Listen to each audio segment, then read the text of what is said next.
Hello everyone and welcome to Placing Faces, the show where we sit down with the most influential casting directors in all of Hollywood and across the entertainment spectrum. I'm your host, Charlie Chappell, and today we sit down with casting director, baker, and organizer/head of Cause for Entertainment, Jessica Sherman.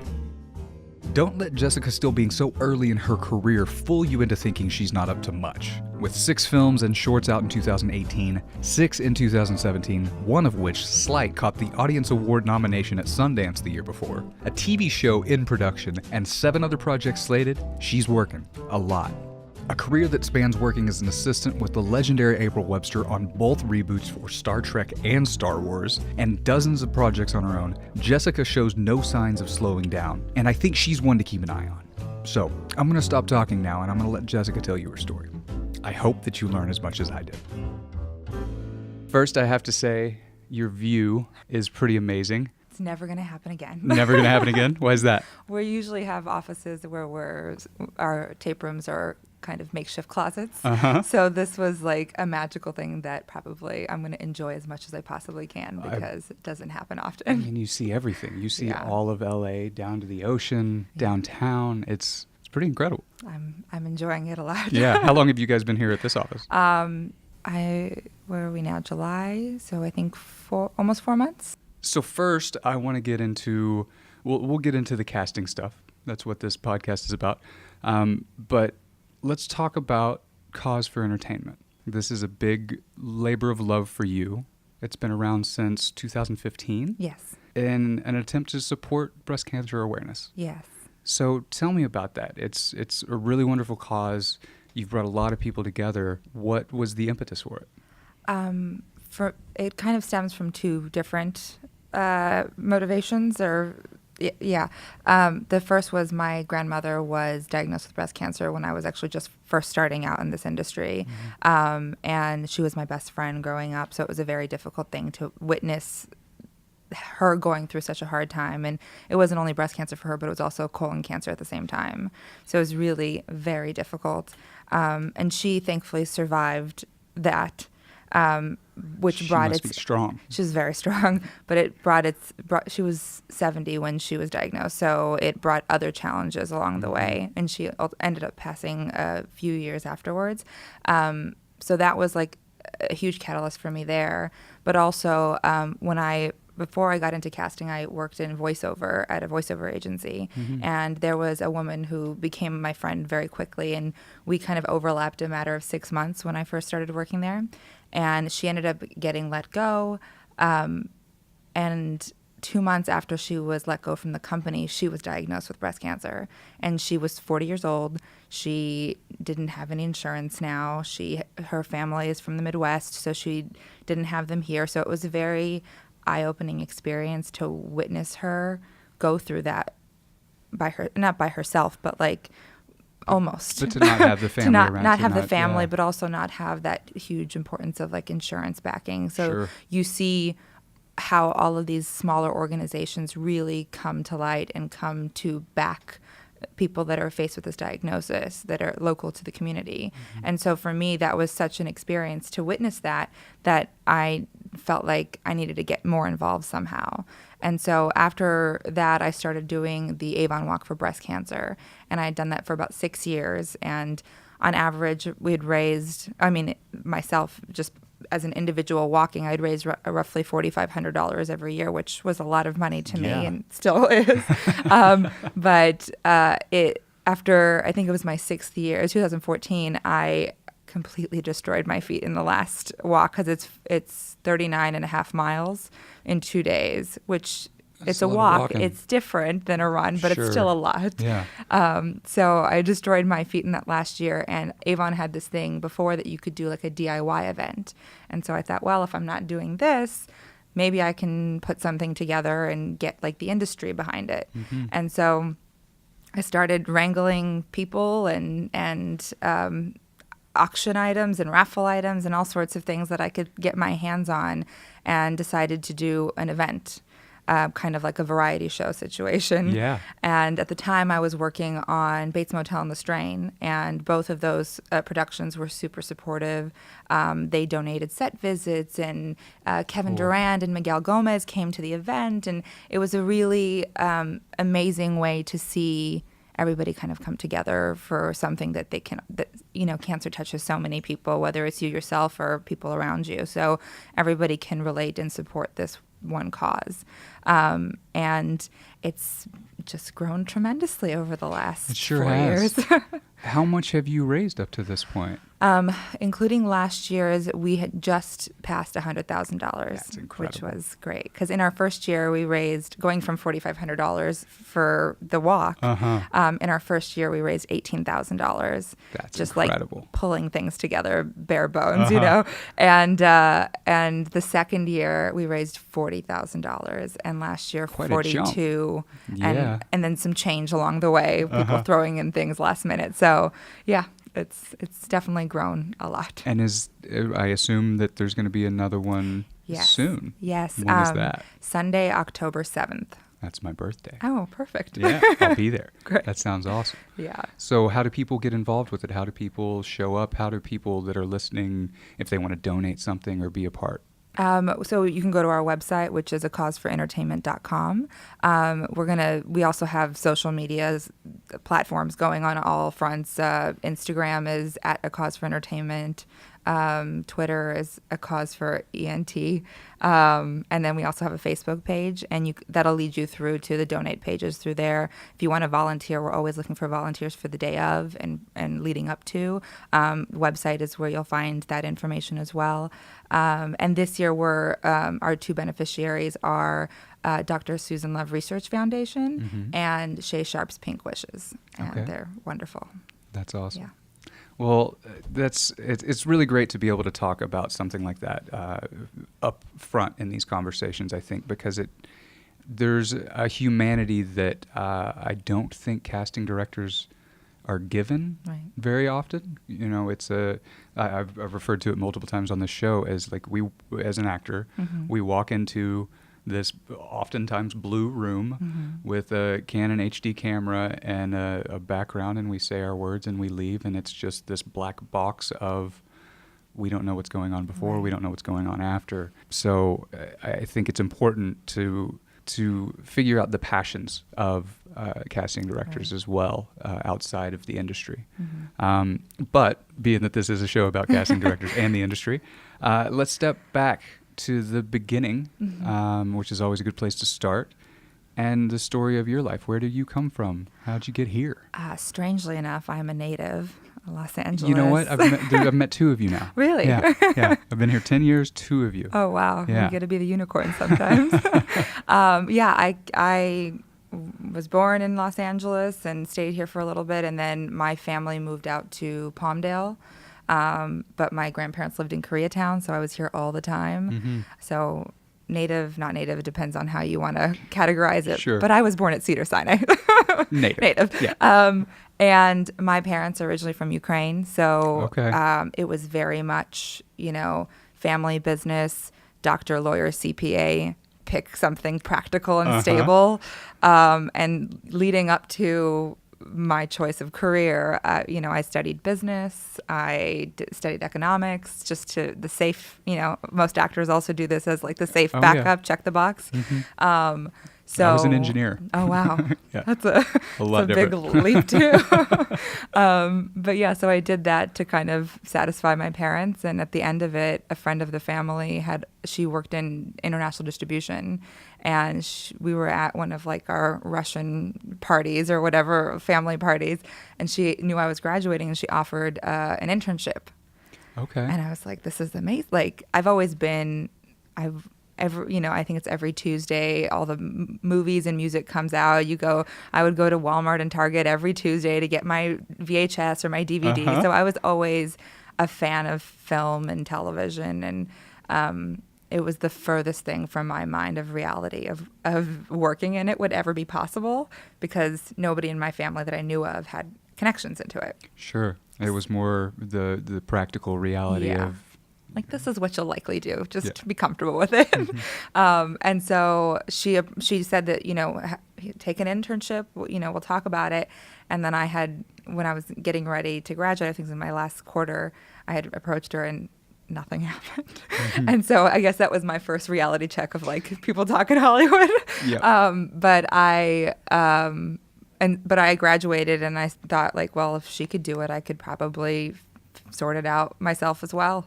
And I applied for different internships, one at a voiceover agency and the other at an international distribution company, different one. And so I learned very quickly that international distribution company hired me to move them from office to office as an intern, as we all learn sometimes. And then the other one, after like a month of doing data entry as an intern, they hired me as their office manager. And that was kind of my first big exposure into casting, because I realized very quickly that I hated the agency side of things, but I loved the actors that I worked with. Okay. And I was seeing the same 50 actors come in and and voiceover is a very different world than theatrical. Yeah. So it seems like a much smaller world. It's much smaller, and it's a tight-knit community, I think.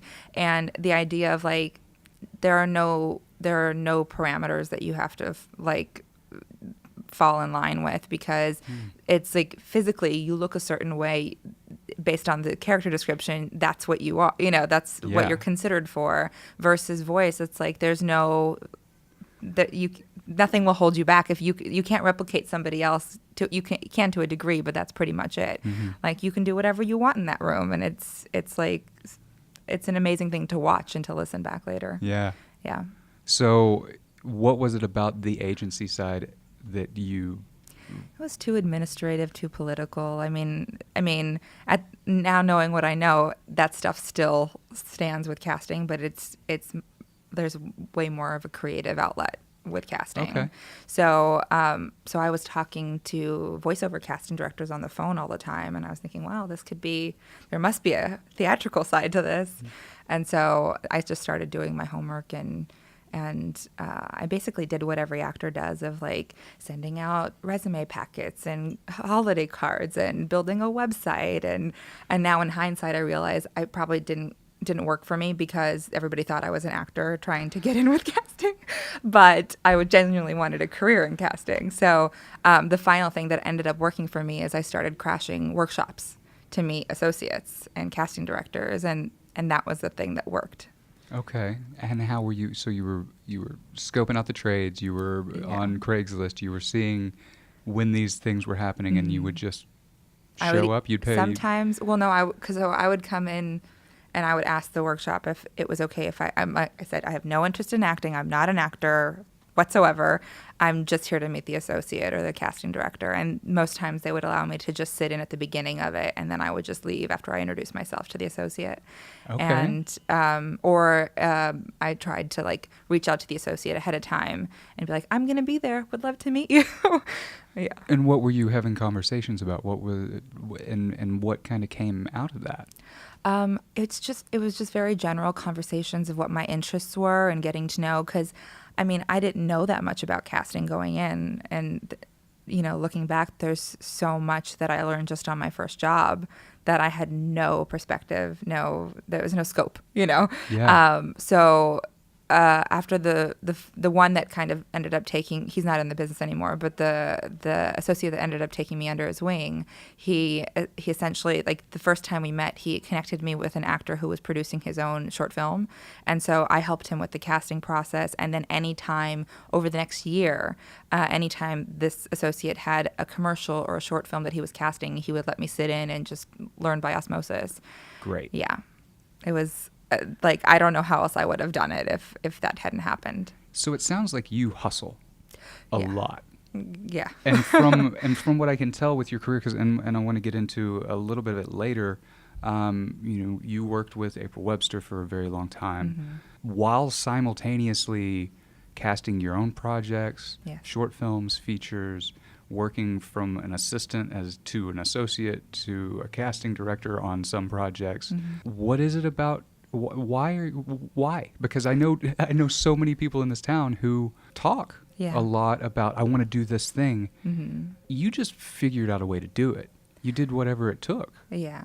But I think that's the thing. I mean, it comes from my family for sure. Of my parents had nothing when they came here, and then I saw them build businesses for themselves, and nobody handed them anything. So it was like, just make it happen on your own. So that ethic and that mentality came from my family for sure. But when I got into this industry, it was very clear, like there are very few opportunities, and if you don't happen to know somebody to get you in there, it just won't happen. So it's not about like already knowing somebody. It's about creating those relationships. And for me, those relationships that I started in my first job or before my first job have still been like, we're all good friends and we all help each other out now. So it's that idea of just like, let's all build something together. Sure, and building that community Absolutely. that comes up together. That's cool.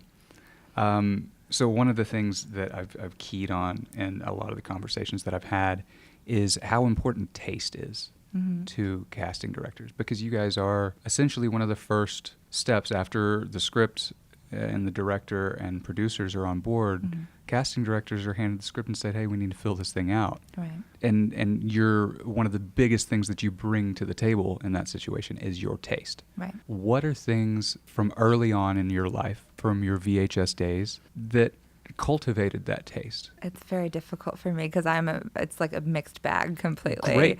So, I mean, I love John Hughes movies. I grew up on those movies. I grew up on, the romantic comedies that my mom watched. I grew up on A Bronx Tale, like The Godfather. Like they're all, I'm very all over the place in my taste, but like as a casting director, I know that I like edgy, gritty, raw stories. Yeah, you do. So that's what I gravitate towards. Like I also love comedy, but we're typecast just as much as actors are. So it's very rare that I get approached for a comedy. Okay, so because I've watched a few of your movies, specifically Sleight and the Ashram and the Thumper, and they are gritty. And there's some darkness in a lot of those. What kind of cultivated your love for the dark and the gritty and the more real? I was a very sheltered child. You were? Yeah. It wasn't until I was in like high school, college that I really started delving into the gritty films and stuff like that. It was very like, my mom liked her romantic comedies.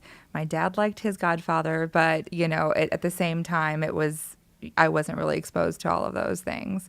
But I don't know. It's for me, it's really hard to say. I'm very eclectic in the things that I've been watching, and like especially lately, it's a lot of foreign films. I'm very much all over the place. Well, I think that helps anybody in this industry, really, if you have a broad scope of the things that you like. There are the people who want to just do their B horror, and they love that, and that's their game, and they stick to that, and more power to them. But I think that, when we talk about people like April Webster, who has done a very, very broad scope of projects, I have to imagine that she's similar in that. So we'll use that, I guess, as a bit of a segue into talking about, because that was, it sounds like that wasn't necessarily your earliest work that you did in casting. With April. I did. It was. That was your first. The Alcatraz and let's see, Super 8 were like two of your first projects. Super 8 was my very first, which was what insane. An awesome first project to be a part of. So the kind of the lead-in from the associate that took me under his wing, he had called me, it was I think the end of February of 2010, and he said, send me your resume, I have the job, like this is it finally. And I send it, and I'm super excited, and 15 minutes later he calls me back, just kidding, they want someone with experience, it's a huge movie, next time we'll try.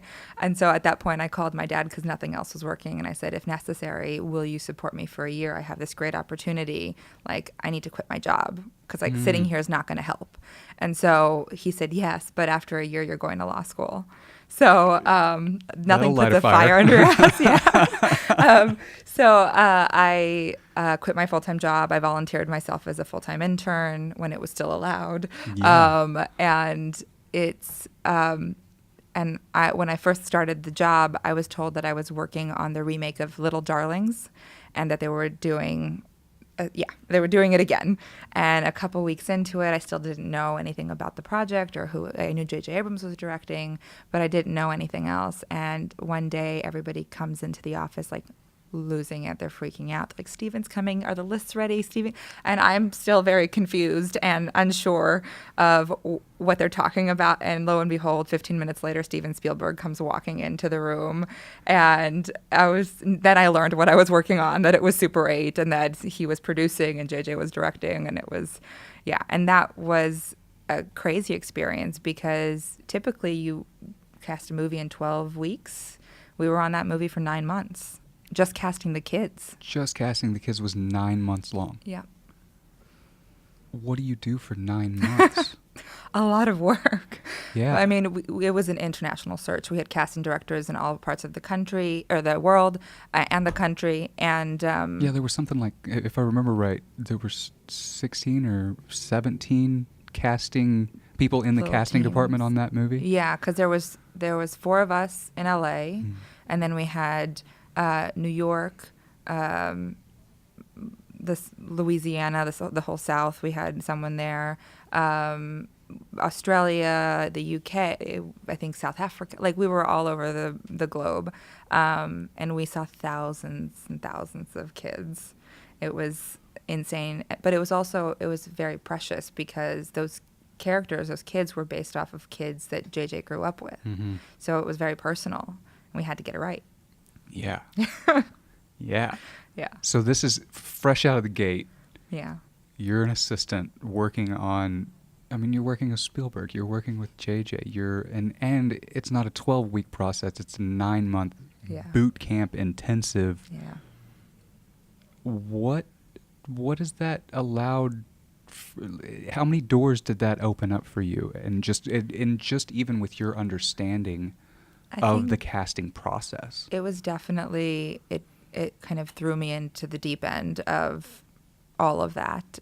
It was learning, first of all, the confidentiality, how that all works, because that's like when you know nothing about it, and then it's like every email, you got to be careful what you write, everything, that whole element to it changes everything.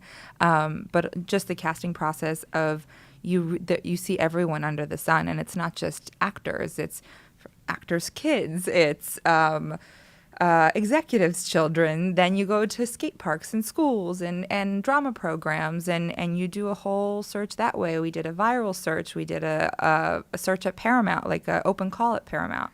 And how are you keeping it under wraps if you're casting that wide of a net?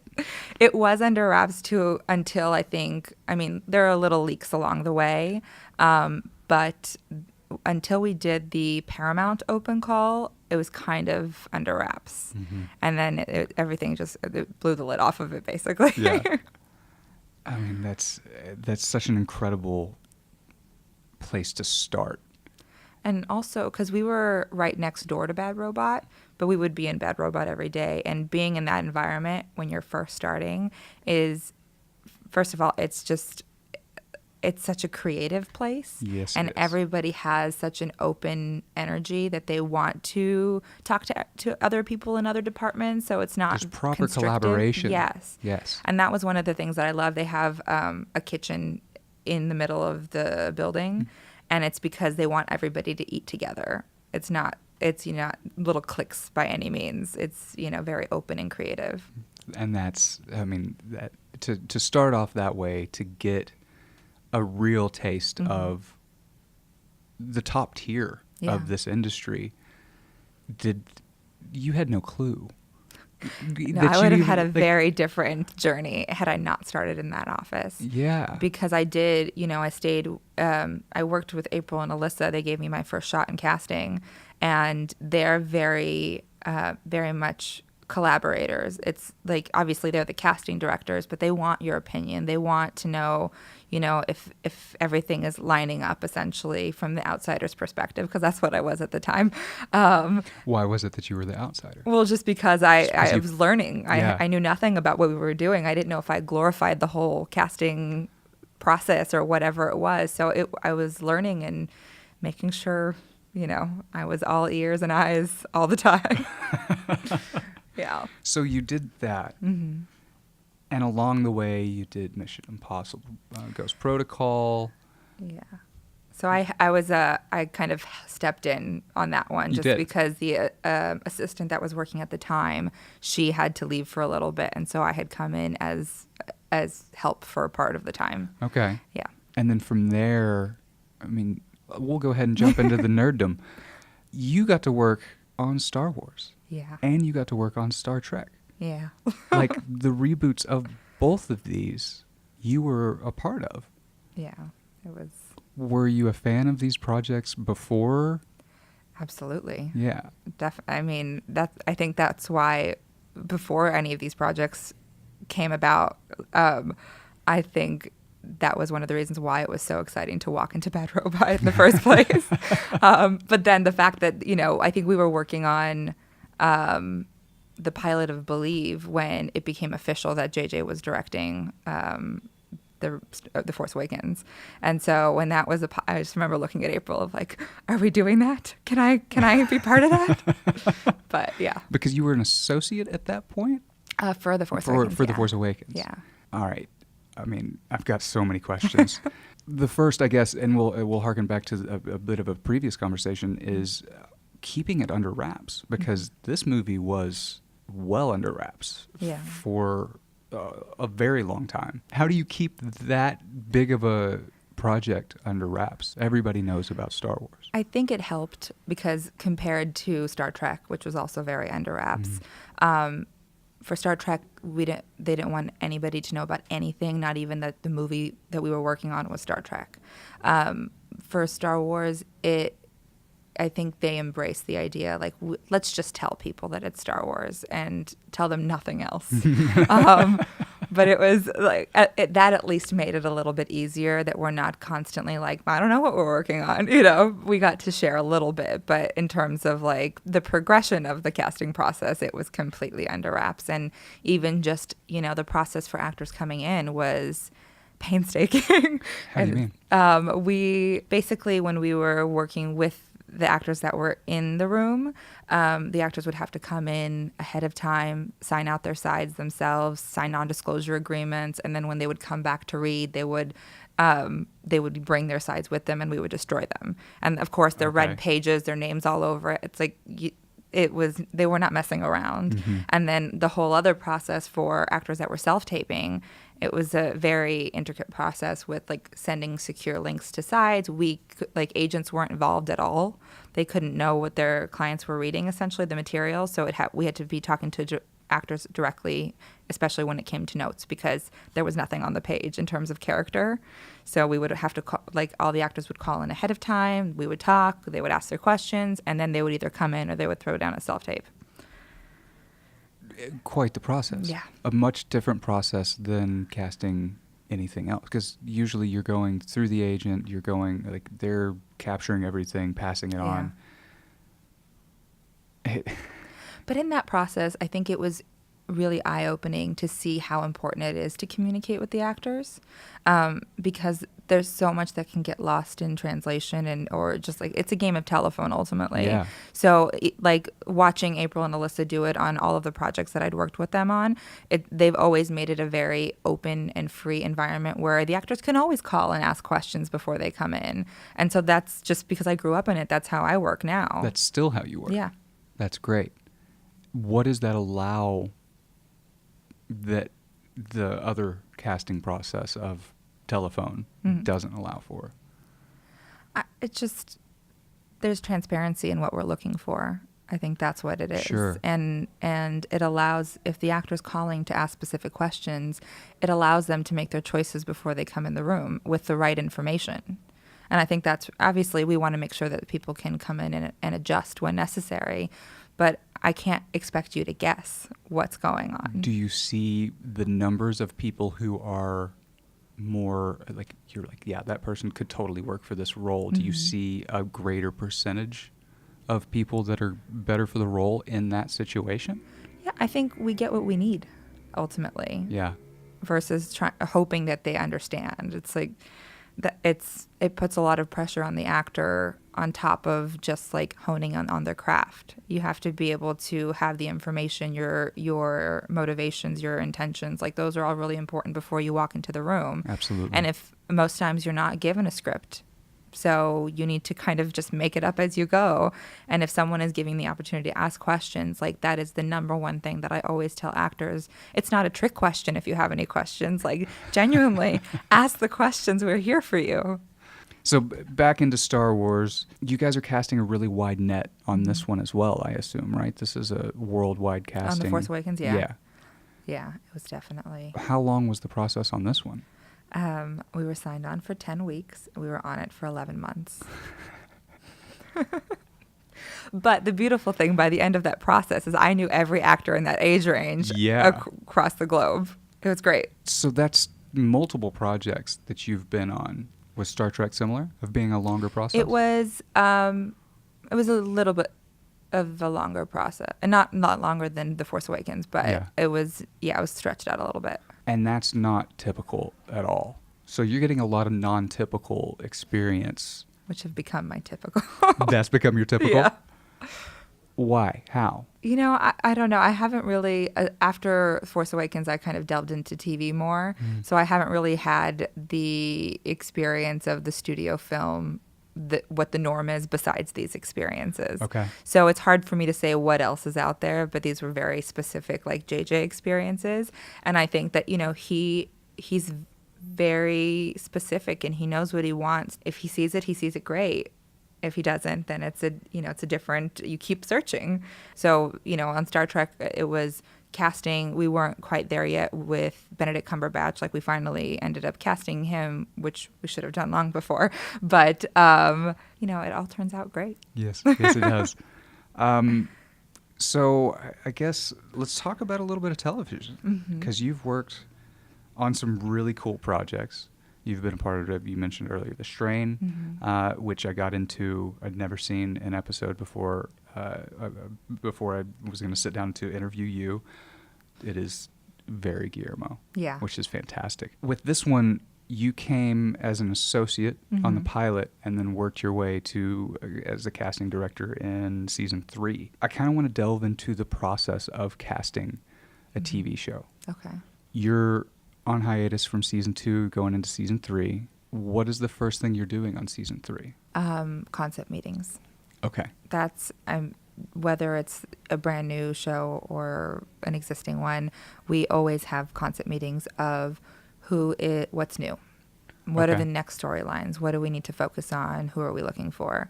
The Strain was a little bit different because they were based on books franchise, based on a book franchise.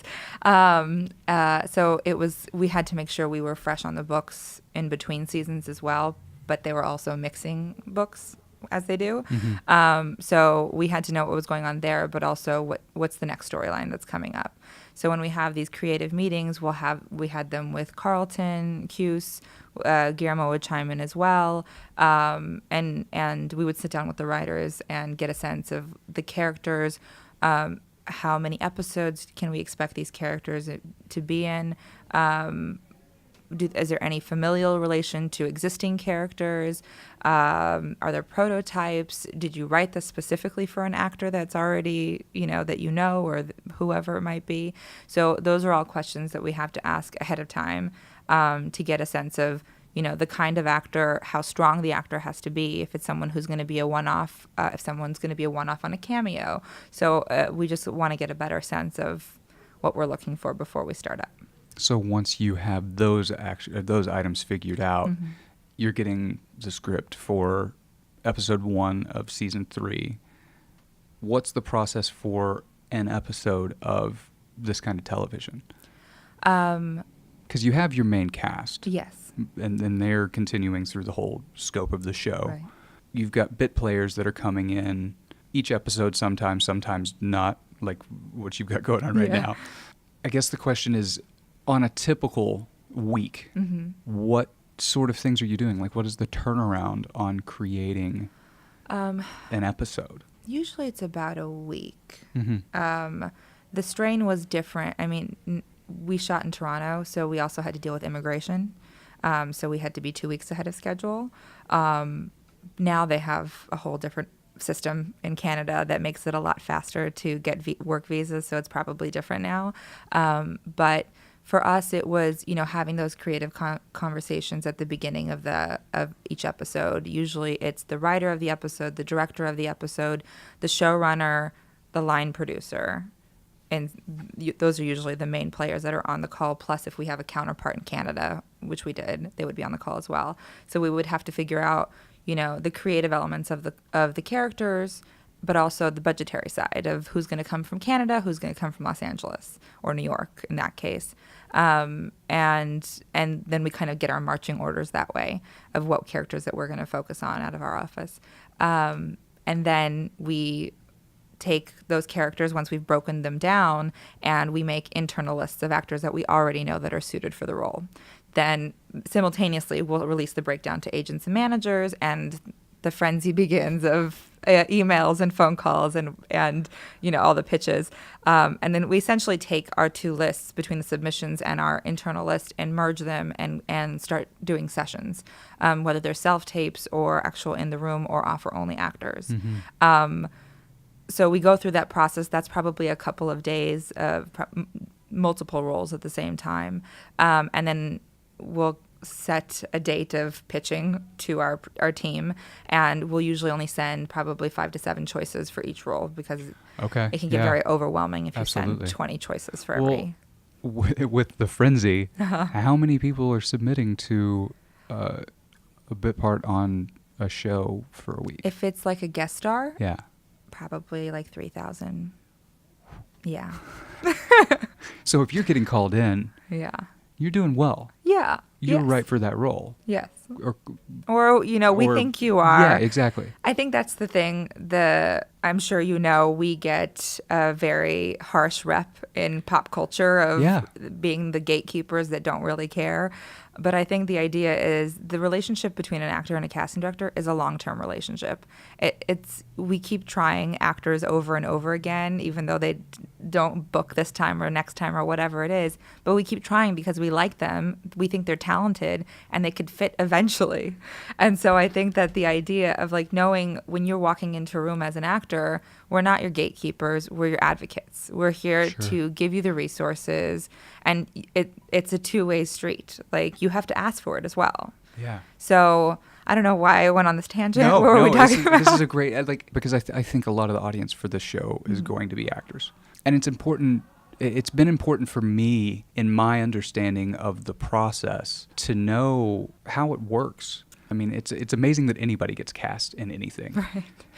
Because there is, 3,000 people getting submitted for each co-star, and then there's 3 co-stars in a show. That's 9,000 people getting submitted that you guys are going through, that you're narrowing down to 15 people that you're then passing off, that somebody else has to, and you're having to convince, and then there's but even the idea beyond our creative team, there's the director of the episode, the writer. The writer doesn't usually chime in as much, but the showrunners, all of those people have to reach a consensus on who their choice is.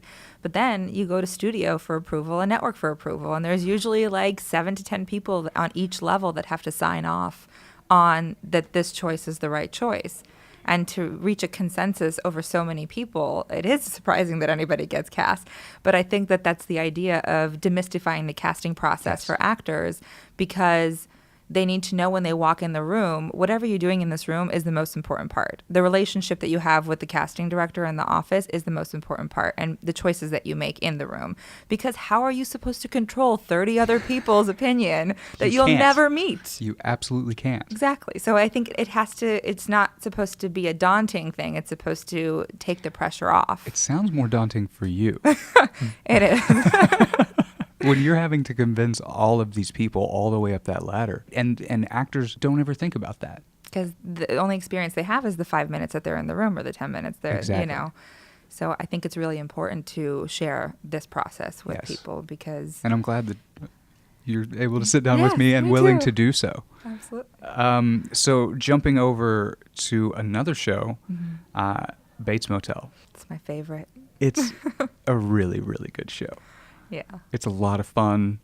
It's dark. It's twisted. The storylines twist and weave, and the casting is really, really good. I got very lucky with that cast, and the fact that they just had the chemistry that they do, just as people, on top of their performances. Because when did you come in to this one? Were you I was in the you were an pilot. assistant on the pilot, graduated up to associate in season 3, and then come season 4, you became casting director. Yeah. Can you walk me through some of the aspects of what it is to be an assistant on a show like that, then what it means to graduate up to associate, and then how awesome was it to be casting director as well? First of all, if I could work on a Bates Motel for the rest of my career, I would be the happiest person ever, because it always felt like a true collaboration from the casting department with Carrie Aaron as one of the showrunners. She's the most wonderful person to work with, and it's a dream for a casting director to be able to send choices to all of the powers, and then get a text message that evening being like, who's your favorite, and that really, it means a lot to have someone value your opinion, but also like respect your craft as well, because often casting directors kind of think that we're just there as like a filtration system for the director or the producers, but it's a real dream when you can have a true collaboration with somebody. But growing from an assistant to a casting director just within that series was great to witness, because it was also Carrie Aaron's first show as a co-showrunner. Okay. So it was awesome to see her kind of go through that transition as well, of season to season. And it was with Carlton Cuse as well. So, I mean, Carlton has hands in every, so he's always busy. But to witness this was amazing. And being an assistant on the pilot was great because, again, April is very much a collaborative person as well, but it was very administrative heavy. Like you do the lists, you schedule the sessions, you make sure everything lines up, and if someone asks you, you have an opinion. Otherwise, you don't. But but we always speak freely within the office, kind of thing. And then as an associate, it was kind of. I'll say that my responsibilities between being an associate on the show and becoming a co-casting director didn't really change much. I was kind of already doing what I was doing early on. So it was mostly of like running the day-to-day of the show, holding sessions, pulling the actors that we're going to bring in, narrowing down selects. And so it was, because also April is very busy as well. She's doing a lot of projects too. She's doing a few at a time, and she's wonderful at it, So it was really nice to be someone that she leaned on and trusted to get through the process, And so we were always in touch and always aware of everything that's happening. We're going through that process together. But it was very much a learning experience, because I got to grow in my own casting skins and feel comfortable giving direction and doing all of these things when I was an associate, that I just got to run with it kind of, and build the relationships that I have and the trust that I have with the producers. So it was really nice. And is there more to come? Like that show is going to... I wish. No, I don't think so. Oh, no. Yeah, we did 5 seasons as intended. That's how they had structured it when we first started the pilot. They intended it at 5 seasons. Yeah. I kind of respect that. Yeah. There's a lot of shows that are like, we're going to go for 14. We're going to hope do for the best. We're just going to keep making this show until the wheels come off. Right. So, this is one you said you were very, very proud of. What are some of the aspects of it that you are so proud of? I think the thing that made me really happy was that we got to embrace all of the actors that we've been trying to hire over and over and over again. And we really got to do that with this show, because it wasn't a show about finding the fanciest faces and putting them on screen, the marquee names. It was a show about how can these actors get lost in the story? like how you as a viewer will not get distracted by these faces that you've seen a million times. So it was really nice for us to be able to bring in really strong actors that we've been trying to hire for years. That are more unknown, that have been under the radar for a while. And they're working actors. They're Sure. just maybe not the marquee names, but that's what we needed for the show, because it's about the story. It's about the relationship between mother and son, you know, and that was the focus. And having Vera and Freddie was just a godsend. Yeah. Yeah. How long did it take to find the two of them? Norman was a longer search, but I think Freddie was always on we were always talking to him or about him in some fashion. Because this was against type for him too. At the time, he was so young and sweet kid, and like had always done like really, really sweet, loving, cute wholesome, roles. And then did go real dark. I remember his self-tape that he sent in from the UK, and it was very dark and very daunting, and it just felt right, you know. Yeah. You just know that this, like, this bar has been set. That's it. How often are you experiencing that with self-tapes anymore, as opposed to people coming into the room? I hate to have a comparison on it. Okay. Because I think if it's magic, it's magic. It'll happen wherever it happens. But I did just have on the show that I'm working on now an actor who self-taped from Australia, and it was one of the most magnetic auditions I've ever watched. Awesome. But it's less about the self-tape environment and more about like there is an actor who is perfect for this role. Yeah. Ultimately, like there were a bunch of guys that came in and taped that were really good, and I thought they have a really solid chance of this. But the minute I watched the other self-tape, I was just blown away. So you just kind of know when you see it. Does that happen often? Where it's just somebody comes in and like that person, yes. Or is there a lot of this person could, this person could, this person could? I think it depends on the role, to be honest. Yeah. If it's a really dissected, rich role that an actor can really dig their teeth into, then you can find that magic a lot easier than if it's something that it's kind of a surface role that anybody can do, really. But like I'm just trying to think. I'm like, a good example is Benedict Cumberbatch when he taped on a friend's iPhone in his friend's kitchen. Like, there was nothing glitzy about the self-tape, but what he did in that was just amazing. You know, he took a completely different approach than any actor that had taped or read in the room. So how do you mean? I mean, it was Khan, so it was the villain. And I think most people, while they didn't know specifically that they were auditioning for Khan, probably had a clue. They went into the mustache twirly, villainous, arched character kind of thing. But when he did it, like, he cried in his audition, and it was something that was it hits you so hard because it's so unexpected. And that's what it's like. It is magic in a sense of, you know, things that hit you in a different way. I've never heard that story. That's fascinating. So now I want to step back away from the assistant, associate, and the television, and I want to talk about some of your independent films. Okay. Let's start with Sleight, because that's 2016 is when it came out. Mm-hmm. You cast it in, I'm assuming, 2015. Yeah. For those of you who do not know what Sleight is, you're wrong. You need to go watch it. It was directed by J.D. Dilliard, starring Jacob Lattimore as Beau, Storm Reed as his little sister Tina. I hope I say her name right. Seychelle Gabrielle. Yeah. Sashir Zameda. Cameron Esposito's in there. Love Cameron. Mm-hmm. It was nominated for an Audience Award at Sundance in 2016. So this was JD's first feature, and a great job out of the gate for him. And he's got a lot of good things on the horizon. How did you get attached to this film? It's probably my favorite story. Because I've known JD since he was a receptionist at Bad Robot. Okay. And so I'd known him, I think, for 5 years by the time we started working on Sleight. And it's funny because over the years, short film scripts had passed, through emails, but nothing ever happened. And he had directed a music video, which I didn't have anything to do with because they already had the musicians. But it was great because it was a really nice aligning of the stars in a sense.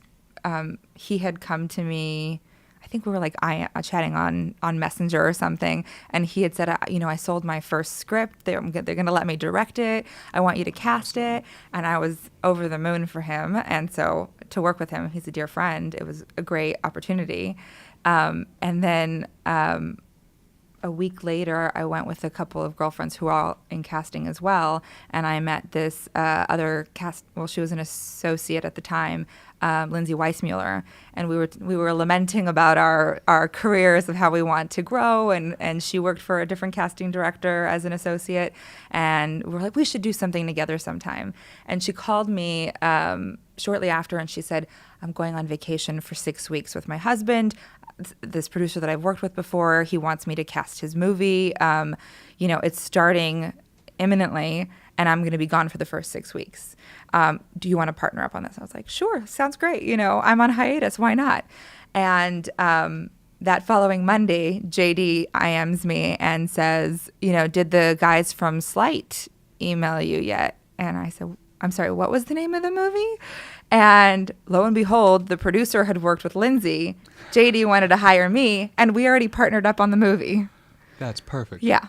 So very serendipitous. Yeah. So that was how we officially came on. But, JD's been a good friend for many years. So what was the process of casting this one?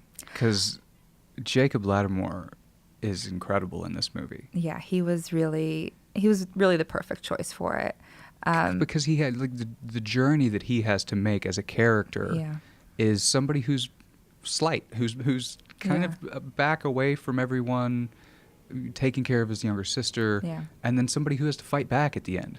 Yeah, no, it was definitely amazing to see him make that journey for himself. For us, it was great because I was coming off of Star Wars. And so I had seen every actor in that age range that could have potentially been right for this already. And so it was now just kind of pulling.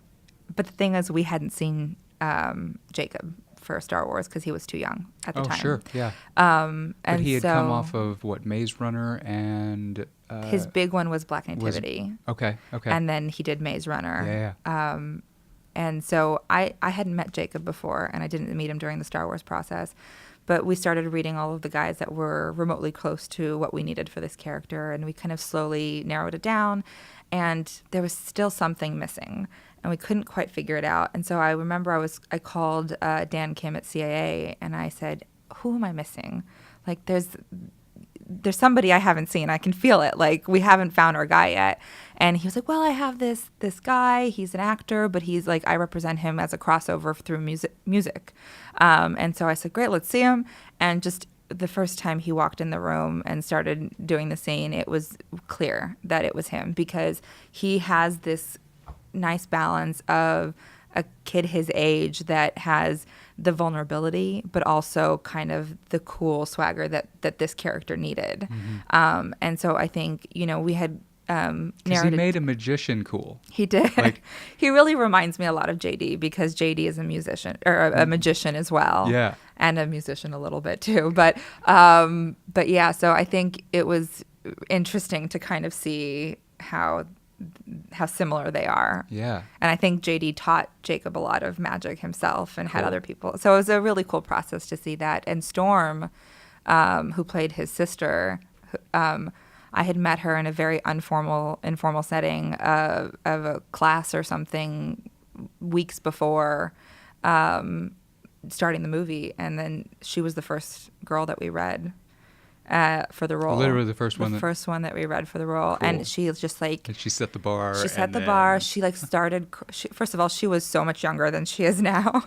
It's really weird to see her now and how much she's grown as a human being. So I think she was like 8 or something, but she just started crying in the middle of her audition. And it was the most devastating thing to watch. This adorable child just completely break down. And so I think it was very clear that she was the top contender. And then it was really nice to see that she was in a wrinkle and tie, Yeah. So it was like, it's really good. It's helpful. We're okay. Yeah. So another of your independent films that I watched was The Ashram. This one was directed by Ben Reiki. Yes. Starring Sam Keeley, Melissa Leo, who, holy shit, she's good. Cal Penn, Radhika Apte, and Hera Hilmar. It is a fantasy thriller set in the Himalayas against an ashram led by this Guruji, with strange powers. And it follows Sam Keeley searching for his missing girlfriend after getting a cryptic message from her. And it's full of all sorts of really fun twists and turns. I really enjoyed this one, and there's something that I love about understated sci-fi fantasy films. This one to me fit in categories like Another Earth, like I Origins, like Monsters. There are these beautiful emotional journeys that are set against something mystical that allows you to really explore the human condition, but in a way that just a regular drama about a guy going to India searching for his girlfriend and doesn't allow you to really get to the core of. Right. I want to talk about how you got attached to this one too, because this is another first-time director. Yeah. Or first-time feature director. Yeah. He was actually, I had known him for a few years before he started that film as well. Alyssa Weisberg, she had connected me to him because they had gone way back, and he was directing his first short film. And so I just started working with him on the short, and it went well. It was a horror movie called Somebody's Watching You. And it went to like a little horror festival. It was great.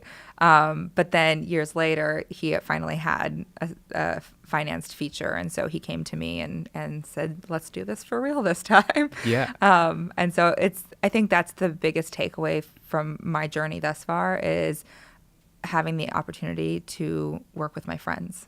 And I think that allows for honest casting.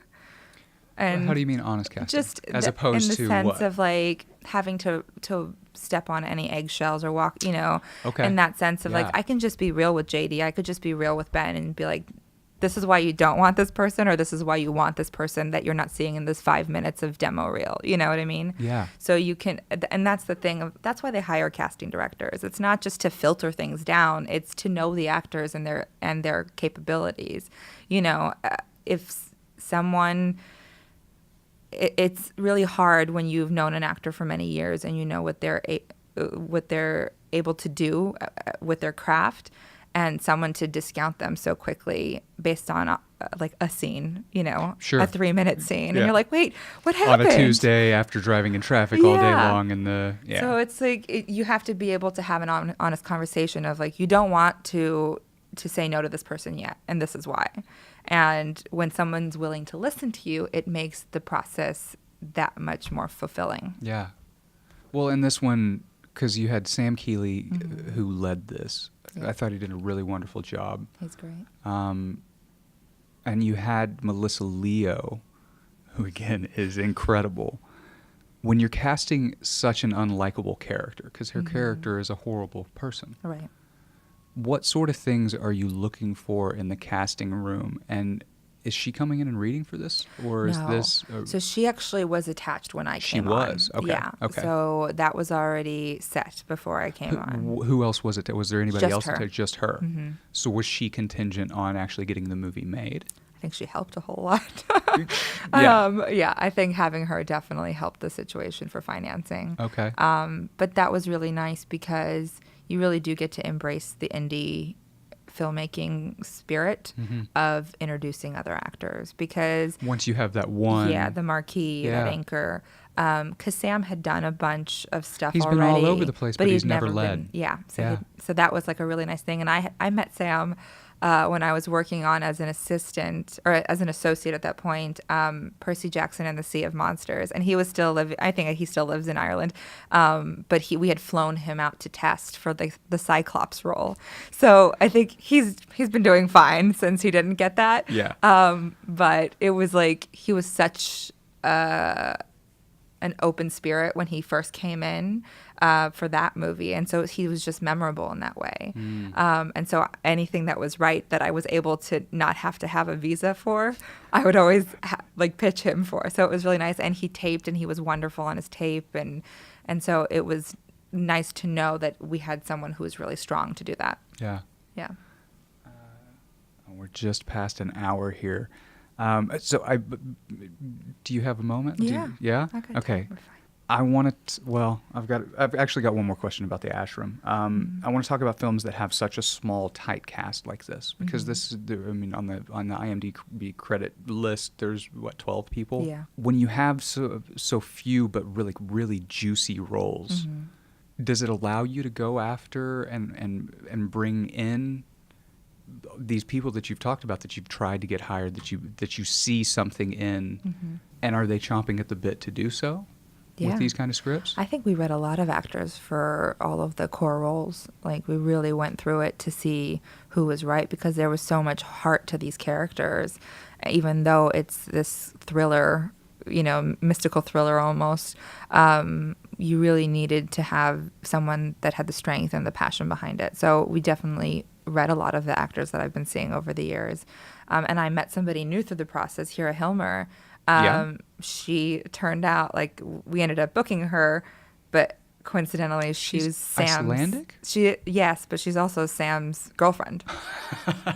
So it worked out nicely. Perfect. But I hadn't known her before this process. And so I learned about someone new, which was great. That's awesome. Yeah. So the next and the last movie that we'll talk about before we wrap this thing up is Thumper. Yes. I watched Thumper last night. Thumper was really good. There's a lot of really great aspects to Thumper. Directed by Jordan Ross, starring Eliza Taylor of The 100, Pablo Schreiber, Lena Headey, Ben Feldman, and Daniel Weber, who... God, he's good. He's probably one of my favorite actors right now. Really, really good. If you don't know him, you do know him. He's in 11/22/63. He was on The Punisher. He just has a way about him that is so, I don't know what the word is. Real? He's very real. He has an intensity about him, but also a great vulnerability. Yes. It's that balance that I don't know how he does it. And it's so fun to watch, but also he's the nicest human being. So it's even better. So this movie is about teens in a low-income neighborhood that work for this violent drug dealer Cooker, and this new girl who comes into town that kind of messes everything up. Eliza, she got to stretch a little bit in this one. Yeah. From her role for the 100. Everyone works really well with one another. The climax kicked me in the face. We'll start with the normal question of how did you get attached to this one as well? This one was it was different for me. It was there's an agent at UTA that I work with that he's my covering agent, that he usually does the pitches and submissions for indie films over there, and we work so well together, and he threw my name in the hat for this one. Okay. Which was really nice, and now he is my agent, thankfully. Nice. We're heading in the right direction. This worked out. Yeah. He introduced me to Jordan and to Fernando and Roberto, who produced the films. We got to it right away. I mean, you put these are the cast in this is fairly recognizable, but also not, they're on that fringe of being those people. Yeah. How did you come across this cast?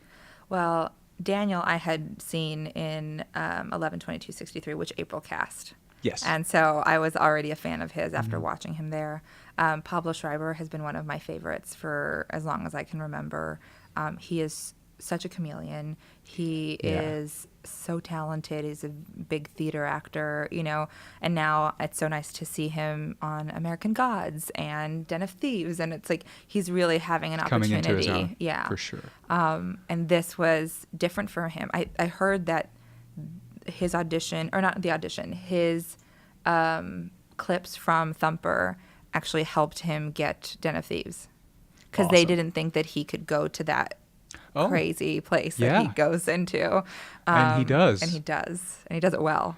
That's awesome. So because this movie allowed him to stretch out, allowed him to really show something that he normally doesn't get a chance to show, that allowed him, like, now people see him outside of the pigeonhole that he may or may not have been in. Because he was always a very deep and dark actor, but I think because there is such a physicality to what he was doing in Den of Thieves, they didn't know if he could go to that extreme. But he showed it in Thumper. He was fine. Yeah.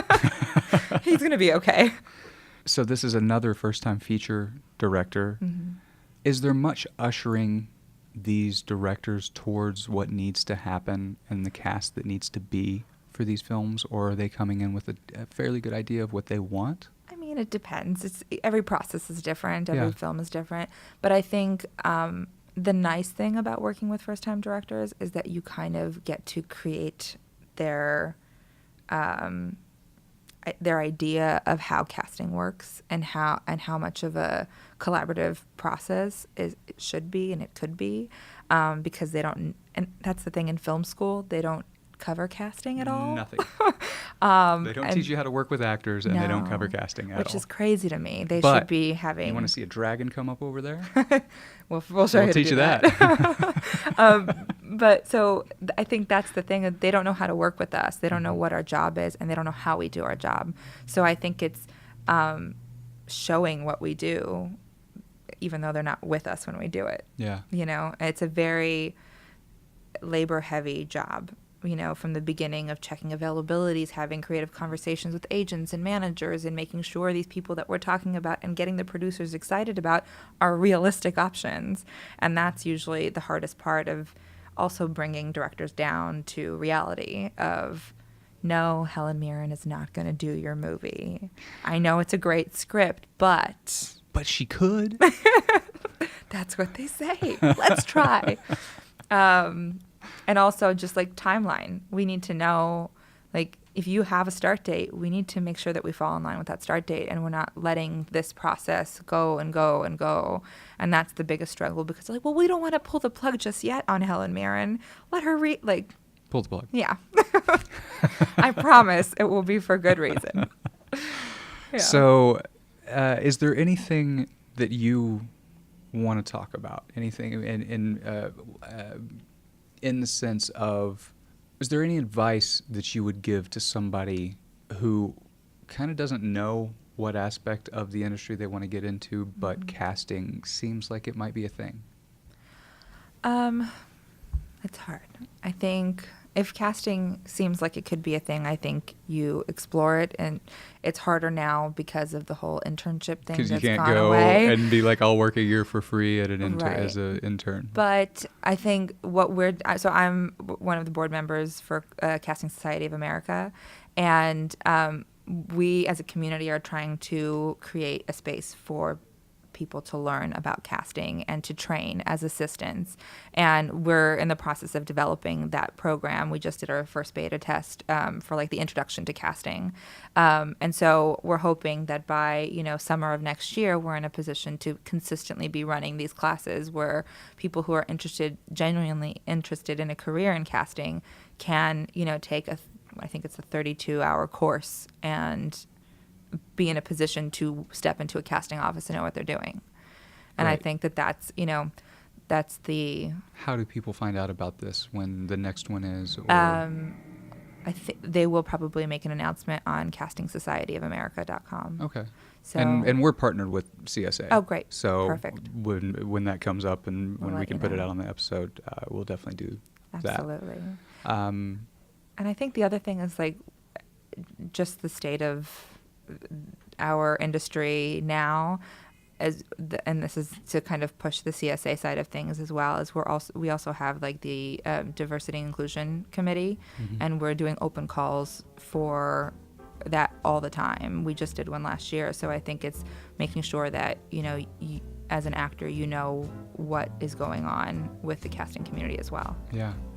Okay. Jessica Sherman, thank you so much. It's been a pleasure. Likewise. Thank you. I'm telling you, Jessica's going to run this town one day. If you want to find out more about anything we talked about in this episode, check out our website, placingfaces.com, for all the links in our episode show notes. Don't forget to like, comment, subscribe, love, heart, thumbs up, and share the show. We really appreciate it. The more numbers we get, the better off we do. The better off we do, the more shows we can make. Help us out. Share it along. Tune in next week when we chat with Marcia Goodman, our first primarily voiceover casting director, and she is one of the legends. This is the lady that gave Maurice LaMarche his start on Inspector Gadget, or Billy West, very early in his career. How about Captain Planet or the Care Bears? Where on Earth is Carmen Sandiego? Or Madeline? The Adventures of Sonic the Hedgehog? Super Dave? The Real Ghostbusters? If any of those made your childhood like they did mine, Marcia is certainly someone to thank.